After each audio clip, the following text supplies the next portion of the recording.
What is the importance of English in India, और what is the future of English in India, और describe English as a global language, और describe English as an international language, और why has English become the second language.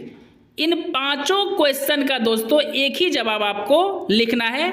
इस तरह का notes मैंने आपके लिए बनाया है ताकि आपको कम मेहनत करके अधिक से अधिक मार्क्स मिल सके। मतलब दोस्तों इन पांचों सवाल में से एक सवाल आपका 10th हो, 9th हो या इंटर, खासकर इंटर क्लास में जरूर पूछता है 5 मार्क्स का, और आपको पांचों क्वेश्चन याद करना पड़ता है। लेकिन अब आपका टेंशन समाप्त हो गया दोस्तों, इन पांचों का जवाब आपका एक ही से हो जाएगा और आपको पूरा में पूरा मार्क्स भी मिलेगा। तो चलिए आंसर को डिस्कस करते हैं। English language is the only language which is spoken and understood in all over the world. English भाषा यानी अंग्रेजी भाषा एकमात्र भाषा है जिसे बोला जाता है और समझा जाता है पूरे दुनिया में। So English has become the second language of the world, और इसी कारण दोस्तों इंग्लिश पूरे दुनिया का दूसरा भाषा बन चुका है। और फर्स्ट भाषा क्या होता है दोस्तों, जो हम लोग अपने घर पे बोलते हैं मदर टंग, वो हमारा फर्स्ट भाषा होता है। और इंग्लिश क्योंकि पूरे दुनिया के सभी देशों में बोला जाता है और समझा जाता है, इसलिए इसे दुनिया का सेकेंड लैंग्वेज कहा जाता है। We also see that it has became the standard language. हम लोग ये भी देखते हैं दोस्तों कि इंग्लिश जो है एक स्टैंडर्ड भाषा बन चुका है। मतलब अगर आप कहीं इंग्लिश बोलते हैं तो आपको स्टैंडर्ड पर्सन माना जाता है, इसलिए इस भाषा को स्टैंडर्ड लैंग्वेज भी कहा जाता है। अब दोस्तों आपको पैराग्राफ चेंज कर लेना है। At present we see that English is used in every inventions as well as in the interview also.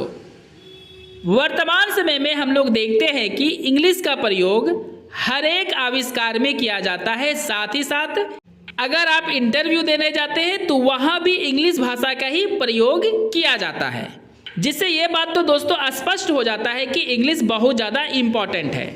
Not only in India, केवल भारत में ही नहीं, but also in other countries the future of English is increasing day by day.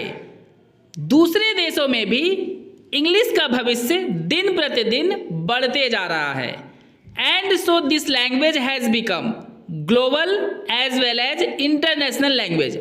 और इसी कारण क्योंकि English का भविष्य जो है दोस्तों दिन प्रतिदिन बढ़ते जा रहा है, यानी इसका उपयोग लोग ज़्यादा करने लगे हैं, इसलिए यह भाषा यानी इंग्लिश भाषा एक ग्लोबल यानी वैश्विक भाषा बन गया है और साथ ही साथ अंतर्राष्ट्रीय भाषा बन गया है। In India English is spoken by the largest population. Bharat में सबसे अधिक जनसंख्या के द्वारा इंग्लिश बोली जाती है। मतलब दोस्तों आपको जानकर ये हैरानी होगी कि दुनिया में सबसे ज़्यादा इंग्लिश भारत में ही बोली जाती है।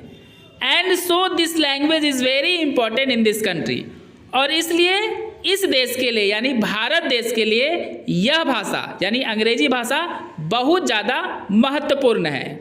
At present about all Indians want to learn this language to get good job and to make their life easy and standard. वर्तमान समय में लगभग सभी भारतीय इस भाषा को यानी अंग्रेजी भाषा को सीखना चाहते हैं ताकि उन्हें एक अच्छा जॉब मिले और अपने जीवन को वो आसान बना सके और जीवन को स्टैंडर्ड बना सके। क्योंकि दोस्तों बिना इंग्लिश के हम लोग अच्छे जॉब की कल्पना भी नहीं कर सकते, ना ही अच्छे जीवन की कल्पना कर सकते हैं। इस प्रकार दोस्तों इंग्लिश बहुत ज़्यादा इम्पोर्टेंट बन चुका है भारतीयों के लिए और भारत के लिए।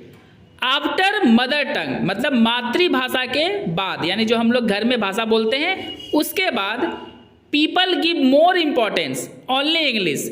लोग केवल अंग्रेजी भाषा को ही महत्व देते हैं, और ये बात दोस्तों आपने भी जरूर महसूस की होगी। And so it has become the second language of the world, और इसलिए अंग्रेजी भाषा दुनिया का दूसरा भाषा बन चुका है। Today we can't imagine a better life without learning English.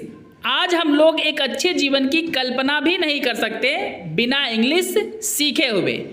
दोस्तों मेरा ये नोट्स अगर आपके लिए हेल्पफुल हुआ है तो कमेंट करके जरूर बताएं, और दोस्तों आपको इसी तरह का वीडियो चाहिए तो सब्सक्राइब करके जुड़ जाए मेरे चैनल के साथ और वीडियो को अधिक से अधिक लाइक एंड शेयर करें।